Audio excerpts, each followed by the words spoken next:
जी अस्सलाम वालेकुम। उम्मीद है आप सब लोग खैरियत से हैं। जी सेशन ज्वाइन करने का आप सबका बहुत शुक्रिया। आज का जो हमारा सेशन है वो हमारे तालीम और तरबियत का जो प्रोग्राम है उसके हवाले से है। तो QWS का जो एक तालीमी इदारा है, institute of personal development and applied growth, उसके हवाले से आज हम बातचीत करेंगे। ये जब इंस्टीट्यूट हमने शुरू किया है उसके बाद इसके आप लेसन्स अटेंड करते आए हैं। इसके मकासद और इसके अहदाफ से भी आपको आगाह किया गया है। और अब माशाल्लाह कुरान की लिसान के हवाले से हमें जिस तरह की नए नए जावियों से उनकी आगाही हो रही है, हमें हमारी तालीम और तरबियत हो रही है उसके हवाले से, मेरा ख्याल है हम सब ये समझ रहे हैं और हमें ये देखने को मौका मिल रहा है कि इस तरह से हमने आयतों को कभी नहीं समझा पहले। तो नए तरीके से कुरान के अल्फाज और कुरान की आयतें समझ में आ रही हैं, और जिनकी वजह से हम उस तदब्बर और तफक्कर का इस्तेमाल करते हुए हम ये समझ सकते हैं कि हमें अपनी ज़िंदगी में इनको किस तरह से अमली तौर पर इनका नफाज करना है। किस तरह से कुरान के अल्फाज हमारी रहनुमाई करते हैं कि हमें अपनी ज़ात में कैसे तब्दीली लानी है, किस तरह की इस्लाह करनी है। क्योंकि हमें ही रोल मॉडल बनना है, अमली किरदार जो हमने अदा करना है कुरान की आयतों पर अमल करके, उसी को देखकर हम आगे अपना पैगाम पहुंचा सकेंगे दूसरे लोगों तक।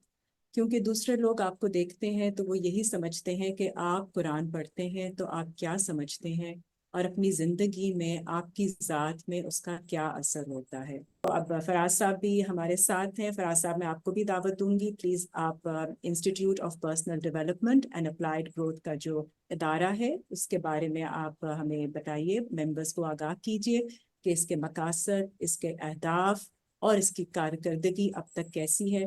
तो ओवर टू यू जी। शुक्रिया। अस्सलाम वालेकुम। जी अस्सलाम वालेकुम निसामना, आप और आदिल भाई और सब मेम्बरान को मैं ये कहूँगा कि ये सिर्फ कोई फर्द वाहिद की कोशिश नहीं है।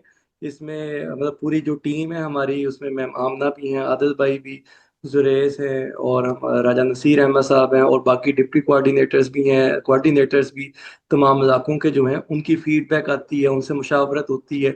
तो उसके बाद एक पॉलिसी बनती है, जो कि हमारी कोशिश होती है कि एक ऐसी पॉलिसी हो जिसपे हम सब कुरान की हदायत के मुताबिक आगे बढ़े, क्योंकि ये हमारे लिए सबसे चैलेंजिंग पॉइंट ये है कि कुरान की हदायत के मुताबिक हम आगे बढ़े। ये नहीं कि जो मैं समझता हूँ ठीक है या जो कोई और समझता है ठीक है तो हम उसको फॉलो करें, बल्कि हम इसके ऊपर पूरा एक डिबेट का या पूरा एक डिस्कशन राउंड होता है जिसपे ये फाइनल किया जाता है कि कुरान पाक की जो हिकमत अमली है किन हदायत के मुताबिक ये तय की जा रही है और उसके नताइज क्या होंगे।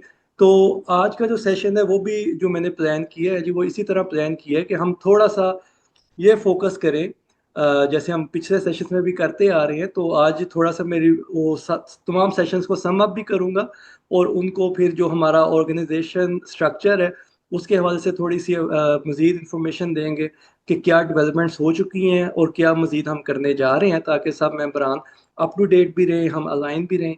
और इसमें जो सबसे जो ज़रूरी चीज़ है हमारे लिए वो ये है कि हम जो कोशिश कर रहे हैं ये ऐसी कोशिश होनी चाहिए जो अल्लाह ताला के बताए हुए नताइज को पैदा कर सके। वो नताइज कब पैदा होते हैं वो तो अल्लाह ताला ने अम्बिया से भी वादा नहीं किया कोई भी, या उनको भी कोई हतमी टाइम नहीं दिया था, बल्कि उन्हें भी कहा था कि आपके नज़दीक कोशिश करना है। लेकिन फ़कत कोशिश करना भी नहीं है, जैसे ज़ुबैर भाई ने बड़े अच्छे तरीके से हमें एक्सप्लेन किया कि जो सही है इसके अंदर मकसदियत भी छुपी होती है। ये सिर्फ भाग दौड़ करना नहीं, ये सिर्फ कोई टाइम पास करना नहीं, बल्कि ये एक मकसद के ताबिया रह के जो कोशिश करना होता है उसको सही कहा जाता है। तो हमारी भी जो कोशिश है इसको हम सही की कैटेगरी में रखते हैं कि हम एक मकसद, एक ऑब्जेक्टिव हमने डिफाइन किया हुआ है, और जो कुरान पाक का ऑब्जेक्टिव है कि हम अपनी ज़ात को बेहतर करें और फिर हमारी ज़ात से दूसरे लोगों की ज़ात को या दूसरे लोगों की ज़िंदगी को फ़ायदा मिलना शुरू हो सके, और यूँ ये एक चेंज का प्रोसेस चलता है। हमने जो पॉलिसी या जो फार्मूला समझा है कि इस्लाम बेसिकली फ़वाइद को बांटने का नाम है, अकायद को छेड़ने का नाम नहीं। इसी तरह नफास की बजाय नफूस की तैयारी, कि हमने अपने ऊपर फोकस करना है, दूसरे क्या कर रहे हैं वो अभी मैटर नहीं करता, हमने खुद को बेहतर करके उनके सामने एज अ रोल मॉडल पेश करना है। और तीसरी अहम चीज़ ये कि जो मसाइल हैं उनको हमने वसाइल में कन्वर्ट करना है या उनके लिए वसाइल को पैदा करना है। तो ये हमारा बेसिक टारगेट है और इसको हम बार बार चेक एंड बैलेंस करते रहते हैं कि हम किस डायरेक्शन में जा रहे हैं, क्या वो डायरेक्शन ठीक है या नहीं। अच्छा, इसकी मैं मिसाल बड़ी सिंपल तरीके से देता हूँ, बल्कि हम जब भी ये बात करते हैं तो यही एक मिसाल हम पेश करते हैं कि जैसे कुरान करीम, जैसे किसान की ज़िंदगी में अगर हम देखें तो उसका मकसद क्या होता है उसकी मेहनत का, कि वो फसल हासिल करे और ज़्यादा से ज़्यादा अच्छी फसल हासिल करे। उसके लिए उसे दो काम करने पड़ते हैं।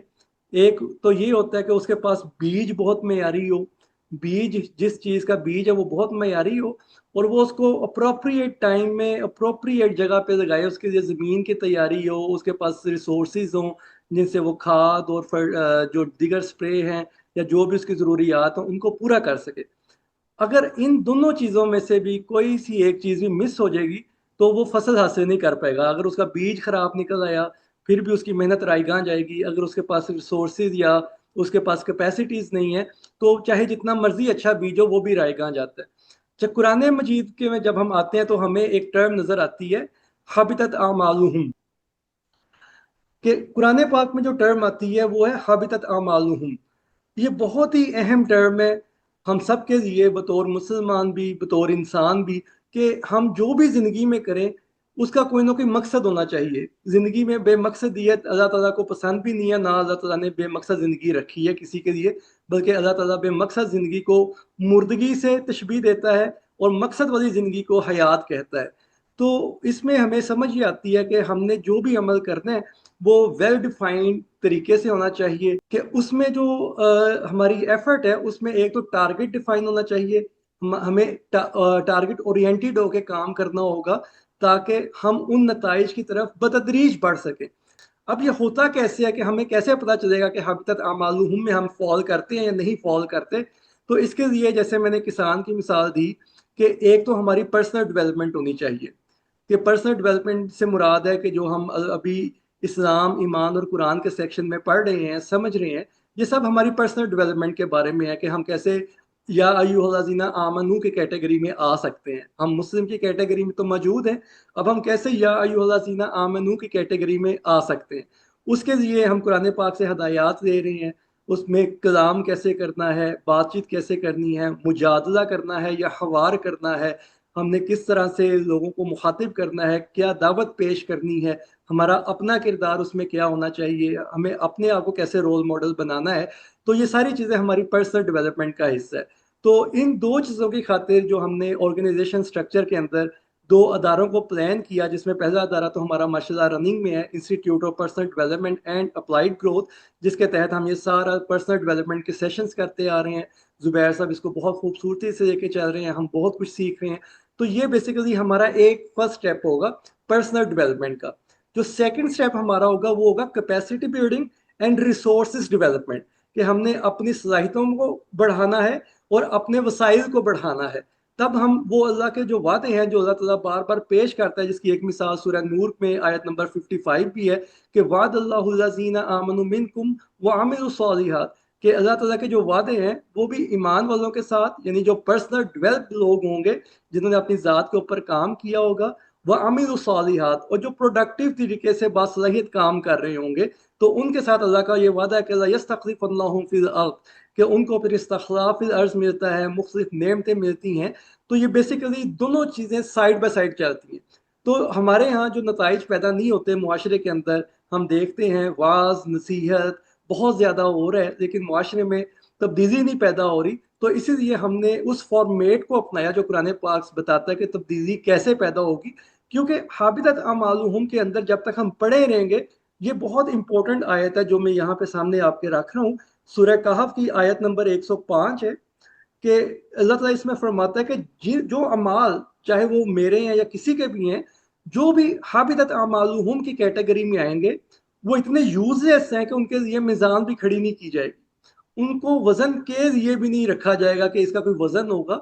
उसकी क्या वजह है वो हम आगे जाके भी मैं थोड़ा सा उस पर भी रोशनी डालूंगा, लेकिन अभी ये कि कितना ज़रूरी है हमारे लिए कि हमने हाबितत अमालुहुम से बचना है, क्योंकि ये वो अमल है जिसको तो अल्लाह अल्लाह कहता है कि इसको तो वजन भी नहीं किया जाएगा। और आखिरत में हमें पता है कि मीज़ान जब खड़ा होगा तो उसमें अच्छे और बुरे अमाल दोनों आएंगे, लेकिन वो अमाल तब आएंगे जब हम सही डायरेक्शन पे जा रहे होंगे, वहां हमें कोई कमी रह जाएगी, वहां हमसे कोई अच्छे काम होंगे, वहां हमसे कोई बुरे काम होंगे, तो वो मिजान उसको देखेगा कैसे बैलेंस हो रहा है। लेकिन ये वो अमाल हैं जो हाबितत अमालुहुम के जुमरे में आते हैं, इनको तो अल्लाह ताला फरमाता है कि ये तो पलड़े में भी नहीं रखे जाएंगे, इनकी तो कोई वेटेज ही नहीं है। तो इसलिए हमारी जितनी भी एफर्ट हो रही है वो ये है कि ये सिर्फ वाज और नसीहत की हद तक नहीं हमने रहना, बल्कि हमने इसको अपने एक्शन से साबित करना है। क्योंकि हमारी जितनी भी पर्सनल डेवलपमेंट होगी उसका सबूत सिर्फ ये होगा कि हम किस तरह से एक्ट करते हैं। मेरी बातचीत कैसे है लोगों के साथ, मेरे मामलात कैसे हैं लोगों के साथ, मैं ख़ानदान वालों के लिए, मोहल्लेदारों के लिए, मुआशरे के लिए कितना बेनिफिशियल हो रहा हूँ, ये सब डिफाइन करेंगे कि मेरे अंदर ईमान किस हद तक आता जा रहा है या डेवलप हो रहा है। तो इसका कोई टेस्ट नहीं है हमारे पास, या हमारा अदारा आपसे कोई टेस्ट नहीं देगा, कोई इसके पासिंग मार्क हम नहीं दे सकते। ये पासिंग मार्क्स और टेस्ट टेस्ट जो है ये सारे अल्लाह की तरफ से बयान किए गए हैं कुरान के अंदर, कि जो लोग देंगे, जो लोग अच्छी बात करेंगे, जो लोग अच्छे काम करेंगे, तो ये सारे उसी ट्रायल के ऊपर चल रहे हैं। तो इसमें कोई हमारी तरफ से एग्जाम नहीं आएगा। हमारा काम सिर्फ ये है कि हम आपके सामने वो नकात रख रहे हैं, वो बातचीत रख रहे हैं जो हमें कुरान से नज़र आती है, उसको बेहतरीन अंदाज में पेश करते हैं ज़ुबैर साहब भी, और हमारी भी ये कोशिश होती है कि आपको हम सब उस अमली पैगाम के साथ जुड़ें। और जैसे हमने लास्ट टाइम सिरात मुस्तकीम को समझा है, वो बहुत ही आई ओपनिंग था। इवन दो कि हम साल साल से कुरान पाक पढ़ते आ रहे हैं, लेकिन जिस तरह से ज़ुबैर भाई ने हमें वो बात समझाई कि सिरात एक ऐसा रास्ता है जो ऑब्जेक्टिव के साथ जुड़ा हुआ है, जो मंजिल के साथ जुड़ा हुआ है। ये कोई आम रास्ता नहीं, बड़ा कुशादा रास्ता और बड़ा वाजिया रास्ता होता है, और इसकी एक मुतय्यना मंजिल होती है, और उसमें इस्तकामत के साथ चलना होता है। अप्स एंड डाउन्स आएंगे, हमारी हिम्मत जवाब देगी, हमें हौसले बढ़ाने होंगे, एक दूसरे को सपोर्ट करना होगा, फिर हम चोटी पे चढ़ते जाएंगे और देखेंगे कि आगे हमें मंजिल नजर आनी शुरू हो गई है। तो इसमें जैसे हमने समझा था कि तीन किस्म के लोग आते हैं, जिसमें पहला इनाम याफ्ता तबका होता है, जो वो सिरात मुस्तकीम फॉलो करते हैं जो अल्लाह ताला ने बयान की है।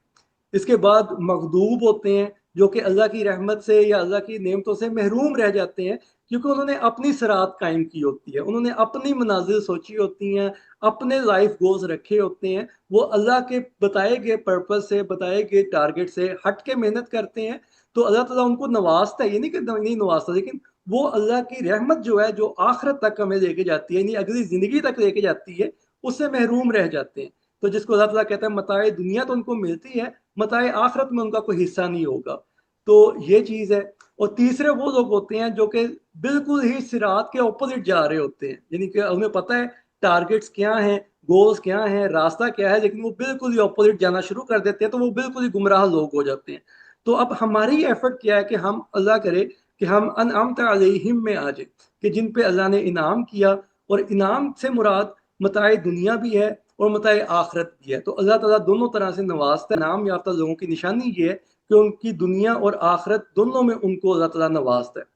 अच्छा, अब सिरात मुस्तकीम के हवाले से मैं इसको आगे लेके चलूंगा। जुबैर भाई ने हमें एक इंट्रोडक्शन दिया कि सिरात मुस्तकीम कुरान पाक में कैसे डिफाइन होती है, कैसे अल्लाह ताला हमें बताता है। तो आज इसको मैं थोड़ा मजीद डीपर लेके जाऊंगा, गहराई में लेके जाऊंगा, ताकि हम इसको मजीद बेहतर अंदाज में समझें कि इसके अंदर हमें करना क्या होता है।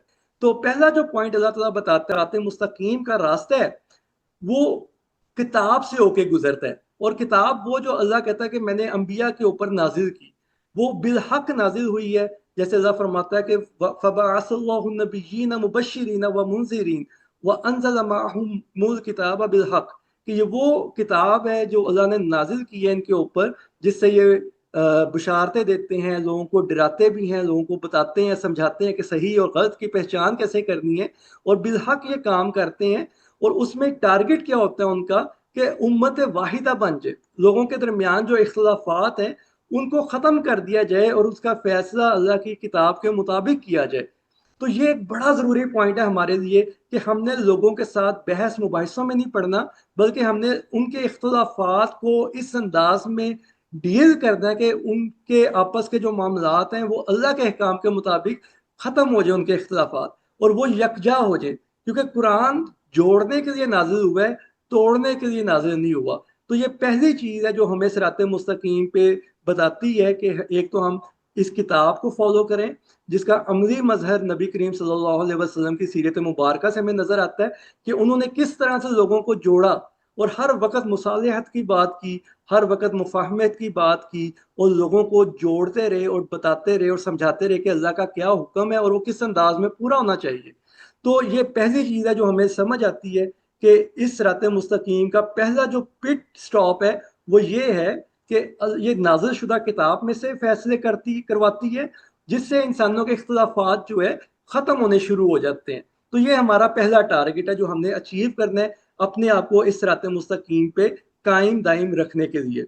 इसी तरह फिर जो दूसरी आयत है, ये सूरह माइदा की आयत नंबर 16 है, जिसमें अल्लाह ताला फरमाता है कि यहदी बिहिल्लाहु मन तबअ रिज़वानहु सुबुल सलाम व युखरिजुहुम मिनज़ ज़ुलुमाति इलन नूरि बिइज़्निहि व यहदीहिम इला सिरातिम मुस्तकीम। कि ये जो दूसरी आयत अल्लाह ताला कहता है कि जो रास्ता ये लोग अपनाएंगे सिरात मुस्तकीम वाले, ये सुबुल सलाम से होके गुजरता है, कि इसमें सलामती की सबील होती है, कि जो सबील छोटे छोटे रास्ते साथ इसके जुड़ते हैं, कि जैसे हमने समझा कि सबील वो रास्ते होते हैं जो स्मूथ होते हैं, हमवार होते हैं, बहुत ही रवां होते हैं, और ये आके उस शाहराह को जोड़ते हैं जिसको सिरात कहा जाता है। तो जो ये छोटे छोटे रास्ते हैं, ये सभी रास्ते सलामती के रास्ते होते हैं, यानी हमें खुद भी सलामती वाला बनना है और लोगों के अंदर भी सलामती बांटने वाला बनना होगा। और उससे क्या होगा कि लोगों के यहाँ, हमारे यहाँ जो अंधेरे होंगे, लोगों की जो परेशानियां होंगी, वो नूर में बदल जाएंगी, वो रोशनी से बदल जाएंगी, और लोगों की जिंदगी में सुकून आएगा, उनको दर्द की दवा मिलेगी, उनको उनके मसाइल का हल मिलना शुरू होगा। तो फिर अल्लाह ताला कहता है कि जब ये चीज होगी तो ये वो हदायत है जो कि सिरात मुस्तकीम की तरफ लेके जाती है। तो ये बताने का जो मकसद है वो यही है कि हमने अपने आप को खुद चेक करना है कि मैं इस सिरात मुस्तकीम पे किस तरह चल रहा हूँ और किस तरह नहीं चल रहा। और ये अगली आयत जो लास्ट टाइम जुबैर भाई ने शेयर भी की थी, ये सूरह इनाम की आयत नंबर 151 है, कि हमने शिरक से बचना है, वालदैन पे एहसान करना है, औलाद को भूख के खौफ से कत्ल नहीं करना, फवाहिश के करीब नहीं जाना, चाहे वो ज़ाहिरी हो या बातनी हो, और किसी नफ्स को बगैर हक के कत्ल नहीं करना। तो यहाँ मैं शिरक को थोड़ा सा एक्सप्लेन करना चाहूंगा, क्योंकि हमारे पास बार बार ये क्वेश्चन आता है। तो इसके ऊपर जुबैर भाई के सेशंस बहुत ज़बरदस्त रहे हैं, और उसमें मैं जो एक चीज़ ऐड करना चाहूंगा कि शिरक बेसिकली, जैसे हमने समझा कि ये करप्शन है, ये अल्लाह ताला के कामों में मुदाखलत है, कि जो भी कौम, जो भी फर्द अल्लाह के काम में मुदाखलत करेगा वो शिरक का जिम्मेदार हो जाएगा। एक चीज़ है कि हम अल्लाह के अहकाम से सपोर्ट देते हैं, तायद देते हैं, जिसको अल्लाह ताला कहता है कि ये कोई बुरी बात नहीं, ये अच्छी बात है, अंबिया भी ऐसे करते हैं, तुम भी ऐसे करोगे। सपोर्ट लो उन कवानीन से जो कि अल्लाह ने नाजिल किए हैं, जो अल्लाह ने पैदा किए हैं, ताकि हम अपने आप को और दुनिया को उसका फ़ायदा दे सकें। जैसे बारिश का जो कानून है, हमें अगर वो समझ आ जाता है तो हमें पता चल जाएगा कि कब कब बारिश हो सकती है और हम कब कब उससे बचने की तदाबीर कर सकते हैं। तो ये एक सपोर्टिव रोल है उन कवानीन का।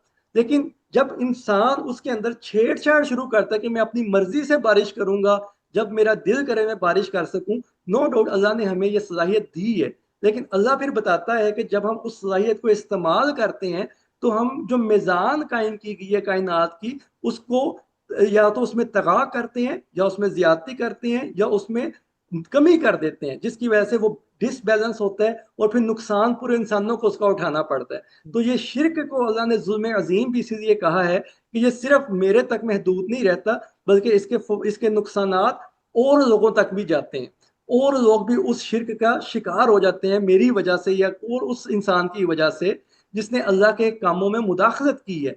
इसी तरह जब हम जो मुर्गी है, जैसे जुबैर भाई ने बहुत खूबसूरत मिसाल दी कि जो ब्रायलर मुर्गी हम 20 से 25 दिन में तैयार कर रहे हैं, तो ये भी अल्लाह के उस निज़ाम में मुदाखलत की जा रही है, जिसका नतीजा आज हम देख रहे हैं कि बीमारियां बहुत ज्यादा बढ़ती जा रही हैं, बच्चों की ग्रोथ में बहुत डिफेक्ट्स आ रहे हैं या बहुत इफेक्ट हो रही है वो ग्रोथ, कैंसर जैसी बीमारी बढ़ती जा रही है, क्योंकि हमारी खुराक में जो है मिलावट शामिल हो चुकी हुई है, चाहे वो दूध की मिलावट है, चाहे वो मुर्गी के अंडों की मिलावट है, चाहे वो ये जेनेटिक मॉडिफाइड जो सीड्स आते हैं उनकी मिलावट है। तो उसकी वजह से इंसानियत पूरी सफर करना पड़ रहा है, पूरी दुनिया के इंसानों को बीमारियों से गुजरना पड़ रहा है। तो ये शिर्क जो है इतनी बुरी चीज़ है कि इससे हमने बचना है, और हमने देखना है कि जो भी हम रिसोर्स डेवलपमेंट की तरफ जा रहे हैं, जो भी हम कैपेसिटी बिल्डिंग की तरफ जा रहे हैं, तो उसमें हमने इन चीज़ों को मद्देनजर रखना है कि हम शिर्क करने वाले ना बने, बल्कि अल्लाह के जो कवानीन जो सपोर्टिव हैं, जिससे हम अच्छे कारोबार कर सकते हैं, जिससे हम अच्छी रिसोर्सेज गेन कर सकते हैं, उनको हमने अलाइन करना है। तो उसके साथ क्या होगा कि हम अपने लिए भी फायदेमंद होंगे और उसका असर अगली जनरेशन तक भी जाएगा। उनके अंदर भी वो तकवीयत आएगी, वो खौफ खुदा आएगा, वो खशियतुल्लाह आएगा, जो कि मिसिंग हो रहा है। क्योंकि लोग समझते हैं कि मैं जो चाहे मैं कर सकता हूँ, तो वो अल्लाह के आगे भी जाने से डरते नहीं है। अल्लाह से मिलने से भी अब उनका डर खत्म हो रहा है और उनको लगता है कि वो कुछ काम, कुछ रसूमात करके खुद को बख्शवा लेंगे या निजात मिल जाएगी। लेकिन अल्लाह बताता है कि ऐसा नहीं होगा, कि जो लोग भी अच्छे अमाल करेंगे उनको उनका नतीजे मिलेंगे, जो बुरे अमाल करके आएंगे। और शिर्क तो जुल्म अजीम है, इसकी तो माफ़ी भी नहीं है, क्योंकि ये एक इंसानियत पे जुल्म किया जा रहा है।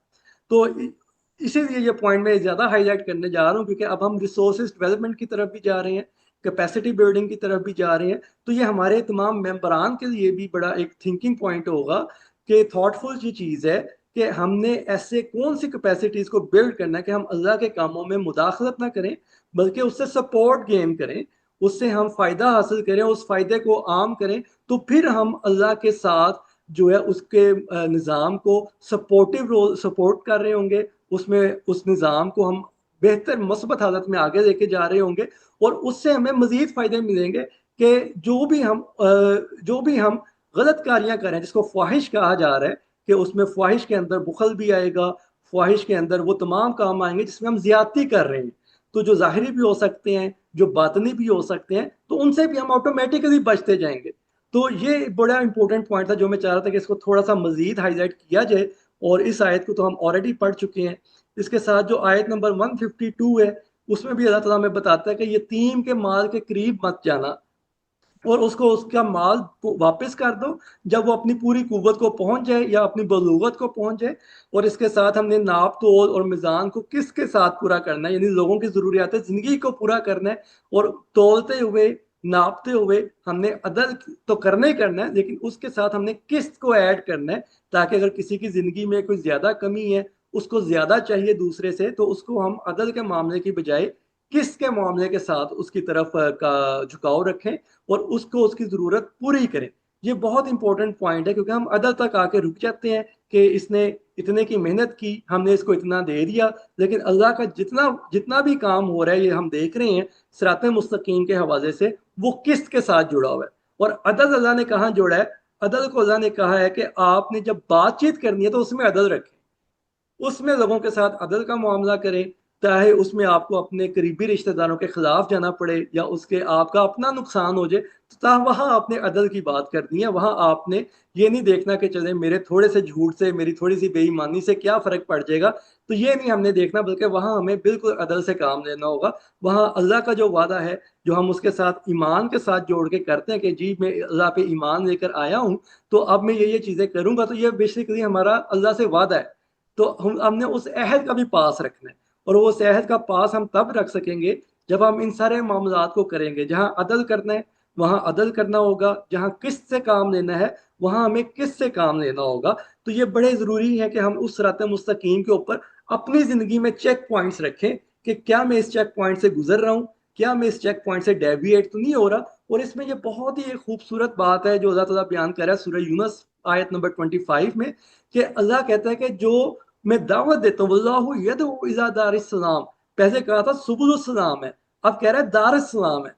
कि ये दारुस्सलाम यानी कि अब उस जगह के लिए, उस घर की तरफ अल्लाह दावत दे रहा है, कि जगह के बजाय अब उसको प्लेस कर दिया है, सॉरी पाथ की बजाय, अब रास्ते के बजाय उसको प्लेस में कन्वर्ट कर दिया, कि जो भी सिरात मुस्तकीम पर आएगा उसको सलामती की जगह मिलनी शुरू हो जाएंगी।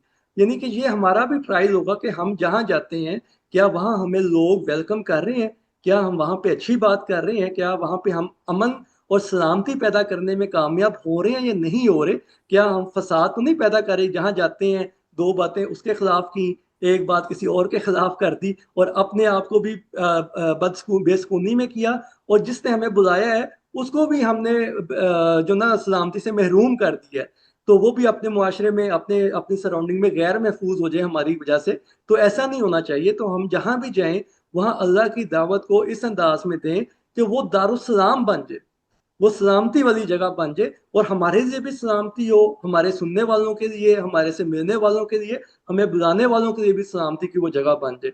तो अल्लाह फरमाता है कि इसके साथ हमें तवक्कुल करना होगा अल्लाह के ऊपर, और वो सारे लवाजमात पूरे करने होंगे कि जिससे हम कह सकें कि ये अल्लाह की जो सिरात मुस्तकीम है बताई हुई, हम उसके ऊपर चल रहे हैं, और हमें ये सारे एडवांटेजेस मिल रहे हैं कि हम लोगों को जोड़ भी रहे हैं, हम इंसाफ भी कर रहे हैं, हम किस्त भी कर रहे हैं, हम यतीमों के माल से महफूज हैं, उनका माल हमारे पास महफूज है, और हम जो जगह हैं, जो रास्तों से हम गुजरते हैं, वहां भी सलामती बन जाती है। जिन जगहों पे जाके हम बैठते उठते हैं वहां भी सलामती पैदा हो जाती है। तो ये हमारा एक ट्राइज है सिरात मुस्तकीम के हवाले से। और ये लास्ट आयत में पेश करूंगा आप सबके सामने। ये बहुत ही जबरदस्त आयत है, सूरह शूरा की आयत नंबर 52 और 53 के अल्लाह बताता है कि ये जो बातें हम कर रहे हैं, ये कोई किसी के दिल की बात नहीं, किसी के फहम की बात नहीं थी, बल्कि अल्लाह ने इसको वही के जरिए नाजिल किया है, ताकि क्या हो कि माकुन तदरी मल किताबु वलल ईमान, कि इससे पहले हम नहीं जानते थे। इवन नबी करीम सल्लल्लाहु अलैहि वसल्लम को मुखातब करके कहा जा रहा है कि तुम नहीं जानते थे किताब क्या चीज़ है, ईमान क्या चीज़ है। तो वहां से अल्लाह ने आपको वो इल्म अता किया, वो फहम अता किया, और किताब के जरिए हमें पता चला कि ईमान जो है ये कोई आम बात नहीं हो रही कि हमने इसको अरबी से ट्रांसलेट किया और हमें पता चल गया कि ईमान क्या है, बल्कि ये जो मफहूम कुरान पेश कर रहा है कि ईमान क्या होना चाहिए, हमें उस मफहूम को समझना है। वो हमें रतल करके पता चलता है, वो हमें तशरीफ आयात करके पता चलता है, और उसी के लिए ये तरबियती अदारा जो हमने कायम किया है, जिसको माशाल्लाह आप सब लोग सपोर्ट कर रहे हैं अपनी प्रेजेंस के साथ, अपनी फीडबैक के साथ, तो उसमें हमें भी ये समझ आ रहा है कि ये किताब क्या चीज़ थी, ये ईमान क्या चीज़ है, हमें अपने किरदार में किन चीज़ों को ऐड ऑन करना होगा, कैसे हमने अपनी ज़िंदगी को बेहतर करके एक अमली रोल मॉडल के तौर पर पेश करना है। उससे क्या होगा कि हम जहाँ पे जाएंगे वही बातें रिपीट होंगी, हम जहाँ पे जाएंगे, जिन रास्तों से गुजरेंगे, वो सब सलामती बन जाएंगे हमारे लिए भी, उस जगह के रहने वालों के लिए, उन रास्तों के मकीनों के लिए। तो ये एक बहुत बड़ा टेस्ट है, एक बहुत बड़ा ट्राइज है हमारे लिए, कि अब हमने ये देखना है कि क्या मैं जिस जगह पे उठता बैठता हूँ वहाँ सलामती मौजूद है, वहाँ क्या चीज़ है जो कि सलामती पैदा कर सकती है या होनी चाहिए, क्या वहाँ पे लोग आपस में जुड़ने को तैयार हो रहे हैं हमारी वजह से, क्या हमने लोगों के इख्तलाफात को ख़त्म करने की सलाहियत हासिल कर ली है। अगर नहीं की तो हमें अपने ऊपर काम करना होगा कि क्या ऐसी बात है, क्या ऐसी चीज़ है जो मेरे अंदर अभी कम है, जिससे मेरे से लोग अभी उनके इख्तलाफात दूर नहीं हो पा रहे, तो मैं कैसे उस सलाहियत को गेन करूँ। तो ये अब हमारी सेल्फ लर्निंग है अपने ऊपर भी, और सेल्फ वर्किंग है अपने साथ, ताकि हम ज़्यादा से ज़्यादा, जल्दी से जल्दी अपने आप को इनेबल करें, इस काबिल करें कि हम ईमान की तकमील तक पहुंचते जाएं। और उसको हम कैसे चेक करते रहेंगे, उसको हमारे पास यही पैरामीटर है कि हम सिरात मुस्तकीम पे किस हद तक चल रहे हैं। और एक और बात, जैसे हमने दुरूद के सेशन में हमने की थी, कि दुरूद भी बेसिकली अल्लाह ने उन लोगों को हुक्म दिया है जो ईमान वाले हैं। अल्लाह ताला यही कहता है कि या अय्युहल्लज़ीना आमनू सल्लु अलैहि वसल्लिमु तस्लीमा, के दरूद या सलावात वो लोग देंगे जो ईमान वाले होंगे। तो अगर ईमान वाले नहीं है तो उनकी सलावात या उनकी तायद का भी कोई फ़ायदा नहीं होगा। तो सबसे इम्पोर्टेंट शर्त यह है कि हम अपनी पर्सनल डेवलपमेंट करें, और उसके बाद हमारी अगली जो कंडीशन आएगी वो अमीलुस सालिहात की आएगी। और जब ये दोनों चीज़ें मौजूद होंगी तो फिर वो तब्दीली पैदा होने के चांसेस आएंगे, जिसको अल्लाह ताला ने वादा किया है, जगह जगह पे वादा किया हुआ है। लेकिन उस पे ईमान वालों को मुखातिब करके और अमाल सालिहा करने वालों को साथ अटैच करके बताया जा रहा है कि जो लोग ये दो काम करेंगे, एक ईमान को डेवलप करेंगे अपनी ज़ात के अंदर, एक अमाल सालिहा करेंगे और उसको सीखेंगे कैसे करना है, क्या काम करने हैं, और उनके मुताबिक फिर जो नताइज पैदा होंगे वो मुआशरे में मल्टीप्लाई होते जाएंगे। वो अल्लाह ताला कहता है उसकी मिसाल ऐसी है कि जैसे एक बीज लगता है, उस पर फिर आगे 70 दाने लग जाएं, उस पर 700 दाने लग जाएं, तो वो अल्लाह कहता है कि वो अल्लाह के कानून के मुताबिक होता है। तो उस पर हम नहीं देख सकते कि ये 70 गुना होगा या 700 गुना बढ़ेगा। वो अल्लाह ताला ऐसे कवानीन देता है, ऐसी तदाबीर करता है कि वो फिर मल्टीप्लाई होता है। फिर अल्लाह फरमाता है कि इज़ा जा नसरुल्लाहि वल फतह, कि ये ऐसी फतह है जो कि जिससे, ये ऐसी नसर है जिससे सारे रास्ते खुल जाते हैं और लोग फौज दर फौज शामिल होते हैं। तो ये उस वक्त होगा जब हमारे पास फवाइद बांटने की कैपेसिटीज होंगी, जब हमारे पास ऐसे रोल मॉडल तैयार होंगे जिनको देख के लोग यकीन कर सकें कि वाकई कुरान जो कहता है, जो अल्लाह दावा करता है, वो सच्ची बात का दावा करता है, और उसमें हमारे पास जो मसाइल दरपेश हैं मौजूदा ज़िंदगी के, उनके हमारे पास वसाइल की सूरत में उन मसलों का हल मौजूद होगा, तब हमारी सलात कंप्लीट होगी, तब हमारा दुरूद कंप्लीट होगा, तब हमें यकीन होगा कि हम सिरात मुस्तकीम पे चल रहे हैं, और तब हमें यकीन होगा कि हम हाबितत आमालुहुम के ज़ुमरे में नहीं आते। कम अज़ कम ये बात है कि जो हमारे अमाल हैं वो तराजू के पलड़े में रखने के काबिल होते जा रहे हैं। उसमें फिर हम अल्लाह से मज़ीद दुआ करेंगे कि इसमें जो कमी कोताही है हमारी तरफ से, वो अल्लाह अपनी रहमत से दरगुजर करे, उससे माफ़ करे, और हमें जो है अपनी रहमतों की जगह पे जगह अता फरमाए। तो ये बहुत ज़रूरी पॉइंट है हमारे लिए, जो बार बार हम कर रहे हैं डिस्कशन में भी, कि हमने ऐसे अमाल करने हैं, हमने ऐसी चीज़ों को साथ लेके चलना है कि जिससे हमारे अमाल ज़ाया ना हो, बल्कि वो फैसला कुन अमाल हो, नताइज पैदा करने वाले अमाल हो। तो इसीलिए हम आपसे बार बार फीडबैक भी देते हैं, इसीलिए बार बार क्वेश्चन आंसर सेशंस भी करते हैं, रिविजन्स भी करते हैं, क्योंकि हम नहीं चाहते कि हम बस दौड़ में आगे जाते जाएं और हमारे अंदर कोई तब्दीली ना पैदा हो। जब तक मेरे अंदर या हम सब के अंदर कोई भी तब्दीली नहीं पैदा होगी, तब तक हम लोग जितने मर्जी सेशंस कर रहे हैं, हम लोग जितने मर्जी दफ़ा यहाँ बैठ के बातें कर रहे हैं, सुन रहे, जितना मर्जी अच्छा कुरान बयान कर दें, तब तक हमारी ज़िंदगी को कोई, हमारे ईमान में कोई इजाफा नहीं होगा जब तक हमारी अंदर चेंज नहीं पैदा होगी। तो ये सबसे पहला चैलेंज है जो मैं मैसेजेस में भी शेयर करता रहता हूँ, कि सबसे पहला चैलेंज हमारे लिए ये है कि हमने अपने आप को ये ट्रायल पे रखना है कि मेरी ज़िंदगी में क्या तब्दीली आई है जब से हम ये सेशन कर रहे हैं, या जब से हम कुरान के साथ जुड़े हैं, हमारी ज़िंदगी में क्या तब्दीली आई है। बहुत शुक्रिया जी। ये जुल्म हम अपनी नफ्सों पे करते आए हैं जी, और यही मुआशरे की खामी है कि हमें इसी तरह से हमने सीखा है। लेकिन अब अगर हमें शऊर आ जाए और हमें यह समझ आ जाए कि इसका कोई फायदा नहीं हो रहा जिस तरह से हम पढ़ते आए हैं, तो तभी तब्दीली लानी होती है। और फिर अल्लाह हालात तभी बदलते हैं जब आप बदलें, जो आपकी नफ्स में है उस पर काम करना पड़ता है, तो फिर अल्लाह की भी मदद आती है। Thank you very much. जी, मेरा ख्याल है फराज साहब अब टाइम भी हो गया है, तो अगर और किसी का। बिल्कुल, मैं सिर्फ एक बात ऐड करना जी चाहूँगा जी जी जी। शॉर्टली बस, कि जैसे मेडिकल के जो स्टूडेंट हैं वो जब अपनी डिग्री करते हैं तो वो डॉक्टर बनते हैं, उनका काम होता है मरीजों का इलाज करना, उनके लिए शिफा का सामान करना। तो कुरान करीम भी जो ये पैगाम देता है, और जो लोग जिसको ये मुखातिब करता है, या अय्युहल्लज़ीना आमनू कह के अल्लाह ताला जिनको मुखातिब करता है, बेसिकली ये वो मुआलिज होते हैं जिनके पास इंसानों की दुखों की और इंसानों के मसाइल की दवा मौजूद होती है। और यही बेसिकली चैलेंज है एक ईमान वाले के लिए, चाहे वो किसी भी अकीदे से हो, उसका किसी भी किताब से ताल्लुक़ हो, जो अल्लाह की किताबें हैं, जो सहाइफ़ हैं, उनका किसी से भी ताल्लुक़ हो, तो वो अल्लाह ताला उनको मसीहा बनाता है, उनको मसीहाई देता है इंसानियत के दर्द की। तो ये हमने भी देखना है कि हम कितने कैपेबल हो रहे हैं, हमने कितनी कैपेसिटी बिल्ड की है अपनी, कि हम लोगों के छोटे दुखों की और बड़े दुखों की भी दुआ कर सकें। तो ये हमारा एक कहने के एक लर्निंग पाथ भी होगा, और एक हमारा टेस्टिंग पाथ भी होगा, कि हम देख सकेंगे कि मेरा कोई दोस्त है, मेरा कोई भाई बहन है, कोई रिश्तेदार है, जिसको मैं कंफर्ट कर सकता हूँ, जिसको मैं ज़रा मोहब्बत से समझा सकता हूँ, और उसको मैं बता सकूँ कि अगर वो ज़िंदगी में ये छोटी सी तब्दीली कर रहे तो उसकी ज़िंदगी में ये सुकून आ सकता है। तो ये छोटी छोटी जो चीज़ें हैं, यहाँ से हमें पता चलेगा कि हम सही रास्ते पे कैसे गामजन हो रहे हैं, और हमने जो सीखा है उसका अमली नतीजा कहाँ पैदा हो रहा है। तो ये आप देखेंगे कि वो अमली नतीजे हमारी ज़िंदगी से दूसरों की ज़िंदगी में भी पैदा हो सकते हैं, और यही हमारा काम होगा कि हमने वो मुआलिज बनना है, हमने वो मसीहा बनना है, कि जो लोगों के छोटे से लेके बड़े दुखों का मदावा कर सके, छोटे मसले से लेके बड़े मसले का हल पेश कर सके।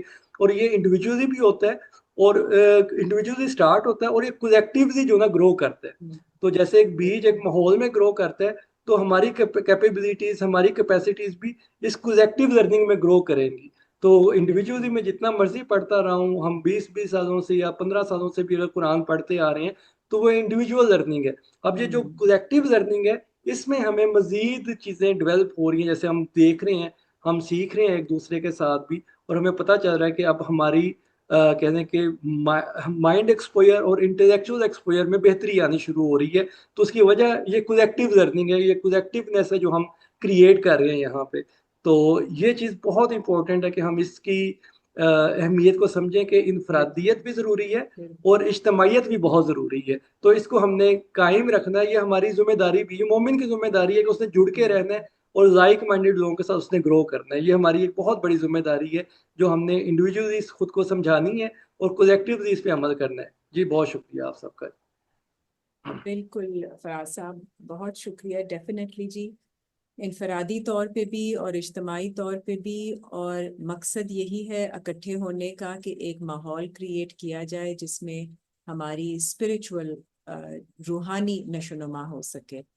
और आप सब माशाल्लाह इसका हिस्सा बनते हैं। आप सबका भी बहुत शुक्रिया। और आज का फिर सेशन हम यहीं पे एंड करते हैं जी। तो अल्लाह हाफिज जी।